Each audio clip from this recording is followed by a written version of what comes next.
Hello everyone! Welcome po ulit sa ating Math Isip YouTube channel where you find free Tagalog mathematics tutorial. Our goal here is to make math easier for you to understand. Okay?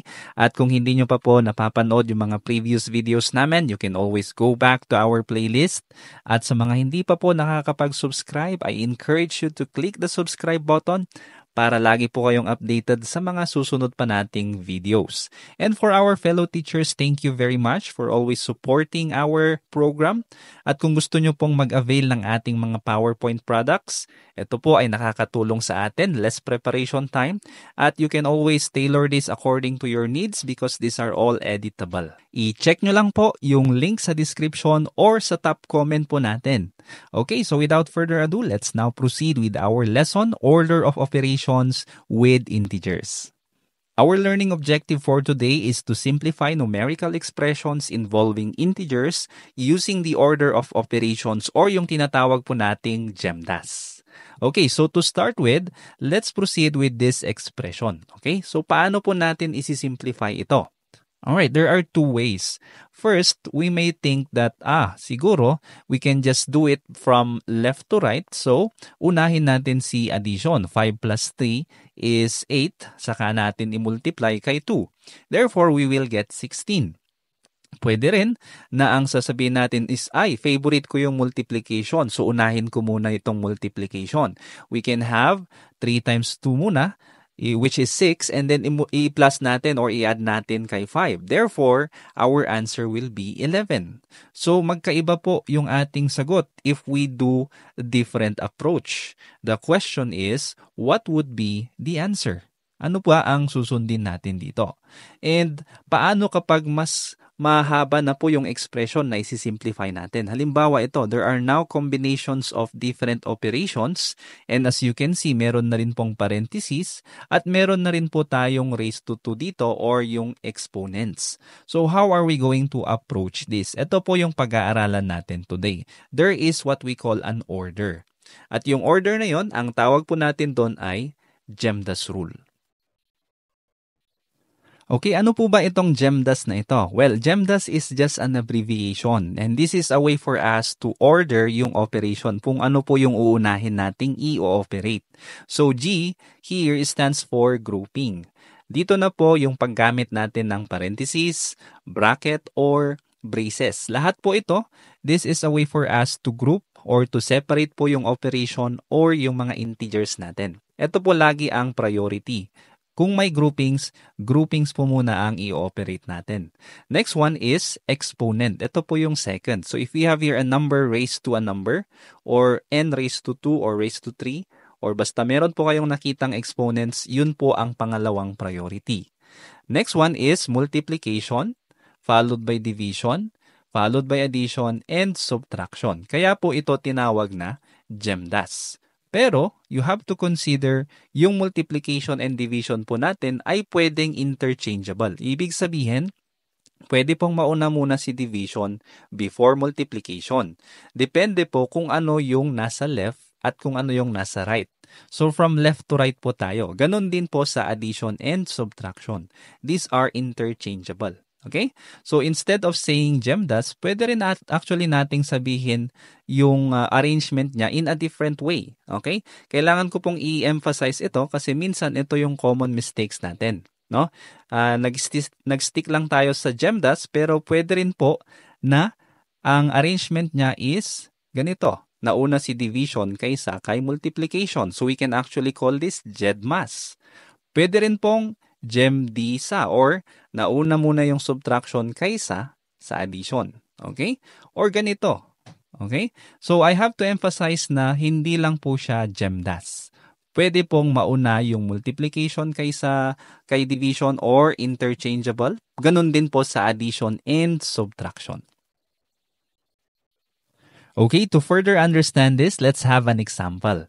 Okay, ito po yung question natin doon sa una kanina. Alright, so to read this, first, you have to read this as a quantity. Okay, ang basa po nito is the quantity of 5 times 2 plus 3 raised to 2 minus 4 divided by 2 times 1. Okay, so according to our GEMDAS rule, we will start with the groupings. Ito po yung priority. Okay, meron po ba tayong groupings? Yes, meron. So we have to perform all the operations inside the grouping symbol, which is 5 times 2. Alright, so 5 times 2 is equal to 10. Next, we will just copy the rest and then we will proceed to the next priority. Okay? Next one is exponents. Okay? Meaning, we will evaluate those with exponents. So, meron po ba tayong exponent dito? Yes, meron. It's 3 raised to 2. Okay? Therefore, 3 raised to 2 is the same with 3 times 3. Kaya ang sagot po natin ay 9. Okay? We can now copy the rest. Yun po. And then, isunod na natin yung next priority, which is yung multiplication and division. So, take note, interchangeable po ito. We will perform multiplication and division as they occur from left to right. Okay? So, pwedeng from left to right. So, ano pong nauna? We have here division muna kaysa sa multiplication. Okay? So, from left to right, unahin natin si division. So, 4 divided by 2 is 2. And then, kopyahin na po natin yung iba. And then, ano nang susunod? Meron tayong addition, subtraction, and multiplication. So, unahin pa rin po natin yung multiplication. So, 2 times 1, we have here positive 2. Kopyahin na po natin yung iba. We have 10 plus 9 minus 2. Okay, meron pa po ba tayong nakikitang multiplication and division? Okay, wala na. Kung wala na, we will now proceed to addition or subtraction. Okay? We will perform addition and subtraction as they occur from left to right. Okay? So, interchangeable po yan. Ano pong nauna? Addition or subtraction? So, addition. So, 10 plus 9, we will get 19. And then, subtract na po natin sa 2. We will be having positive 17. Ito na po yung final answer natin using the GEMDAS rule. Okay, let's have another example. We have here 2 raised to 3 divided by 2 times the quantity of 7 plus 5. Okay, so first is grouping. Meron po ba tayong nakikitang groupings? Yes, meron pong 7 plus 5 grouped by a parenthesis. So we will start with this. 7 plus 5 is 12. Next one, exponent. Ano po yung mga exponent dito? Okay, we have here 2 raised to 3. Okay, so we have 2 times 2 times 2, meaning the answer is 8. Okay, divided by 2 times 12. Next one, multiplication and division. Meron po. Division tsaka multiplication. Ano po ang unahin natin? Is it 2 times 12 or 8 divided by 2? Ito pong 8 divided by 2 muna. From left to right po tayo. Alright, so 8 divided by 2 is 4. And then multiply by 12. Therefore, our final answer is 48. So, hindi na po natin kailangan yung addition and subtraction kasi wala naman na pong ibang operation na naiwan. Alright, there you go. Our answer is positive 48. Okay, now balikan po natin yung una nating tanong kanina. Okay, so we have here 5 plus 3 times 2. Alin po dito sa dalawang solution ang tama? Okay, kung ito pong una, 5 plus 3 times 2, inuna muna yung addition, tsaka minultiply, ang sagot ay 16. Dito naman po sa second solution, inuna muna ang multiplication, tsaka po nag-add, ang sagot ay 11. So what is the correct answer? Yes, the second solution. Okay, kasi applying the GEMDAS rule, mauuna po muna ang multiplication kaysa sa addition. Alright, so there you go. Let's have more exercises. This time, you can answer with me. We can have these exercises or examples para po ma-practice natin. And then later on, magkakaroon po kayo ng activity so that you can test yourself.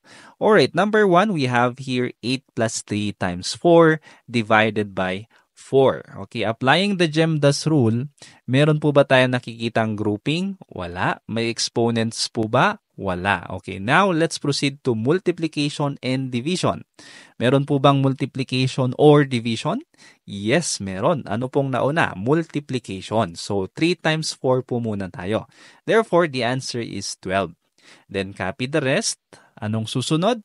We have addition and division. I-prioritize po natin yung division. So, 12 divided by 4 is 3.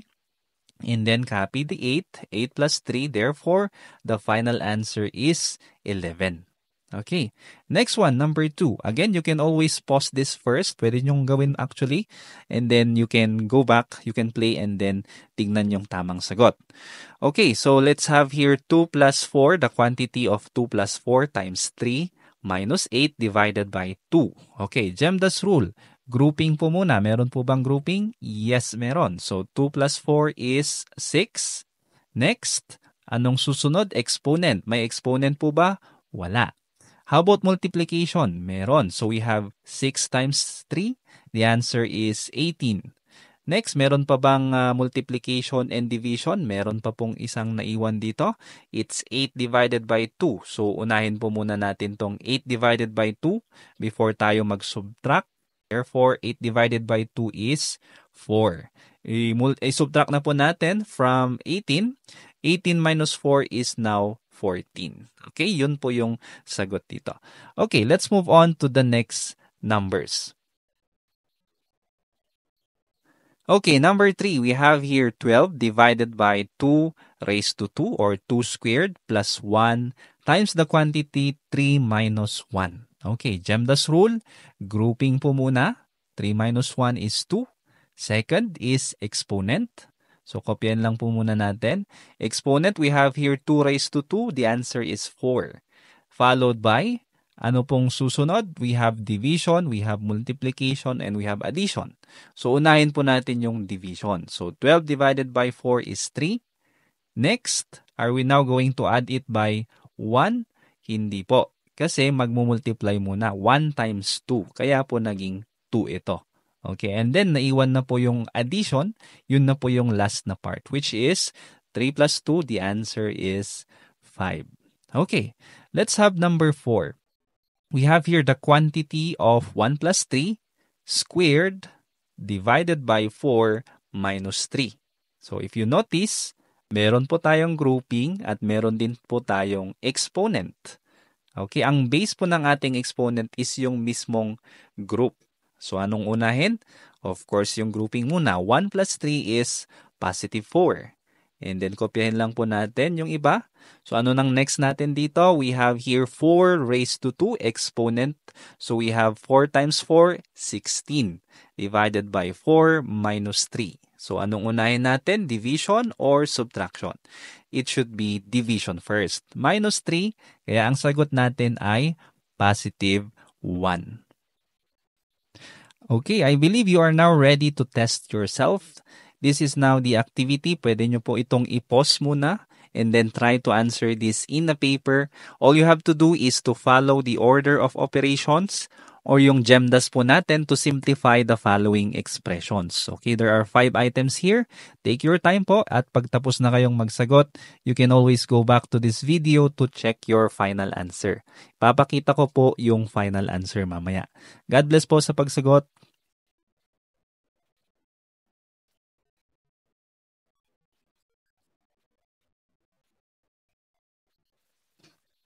Okay, I hope you are now ready. I'm now going to show you the correct answer for these 5 items. Okay, ito na po yung mga sagot. Yan, okay. I hope nasagot nyo po ng tama. Kung in case meron pong mali, you can always go back to the steps po ng GEMDAS rule. Alright, so thank you very much for listening. I hope meron po ulit kayong natutunan sa ating pong lesson ngayon. God bless po ulit and see you on the next video lessons. Bye-bye! Kung meron kang natutunan sa video na ito, please click the subscribe button to support this channel para mas matulungan ulit kita sa mga susunod mo pang math lessons.